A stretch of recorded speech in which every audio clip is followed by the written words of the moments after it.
मुख्यमंत्र्यांच्या हस्ते सपत्नीक श्री विठ्ठल रुक्मिणीची महापूजा संपन्न। पांडुरंगाचं आषाढीला दर्शन हा जीवनातला आनंदाचा क्षण। महाराष्ट्रातील सगळी संकट दूर करण्याची शक्ती दे, फडणवीसांनी घातलं विठ्ठलाला साकडं।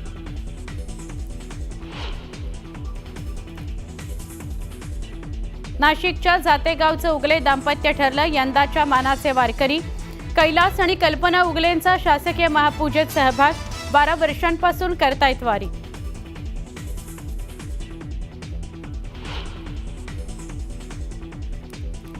पंढरपुरात भाविकांचा उसळला महासागर। टाळमृदुंगाच्या गजरात वारकऱ्यांच्या उत्साहाला उधाण। दर्शनाकरता लांबच लांब रांगा।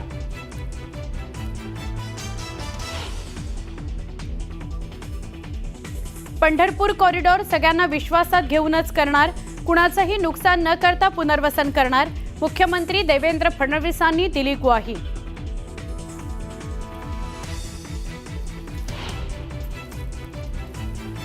मुख्यमंत्री देवेंद्र फडणवीसांचा आजपासून नवीन पॉडकास्ट। आषाढी एकादशीच्या मुहूर्तावर सकाळी 11 वाजता महाराष्ट्र धर्म दर महिन्याला एका विषयावर होणार पॉडकास्ट।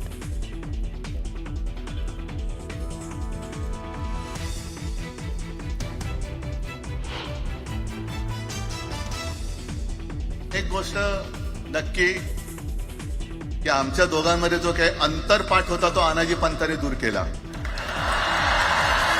एकत्र आलोय एकत्र राहण्यासाठी।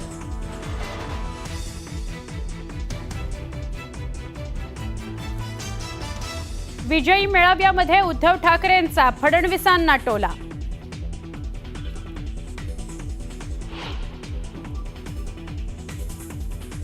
विनाकारण मारामारी करण्याची गरज नाही, पण नाटकं केली तर कानाखाली आवाज काढा।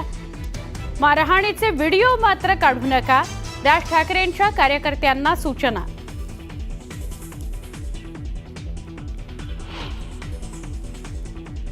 राज ठाकरेंनी त्यांच्या एकत्र येण्याचं श्रेय मला दिलं, त्याकरता त्यांचे आभार। फडणवीसांचा टोला तर हा मराठीचा विजयोत्सव नव्हता, रुदाली होती, अशा शब्दात मेळाव्यावर टीका।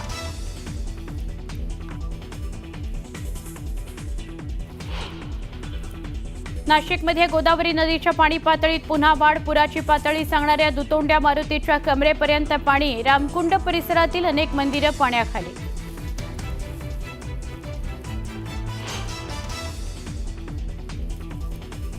अर्जेंटिनामधून ब्राझीलला पोहोचले पंतप्रधान नरेंद्र मोदी।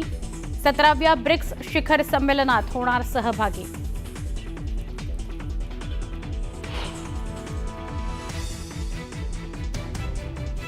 मुसळधार पावसामुळे मध्य प्रदेश, राजस्थान आणि काश्मीरमध्ये पूरस्थिती। अनेक ठिकाणी साचलं पाणी, रस्ते वाहतूक विस्कळीत।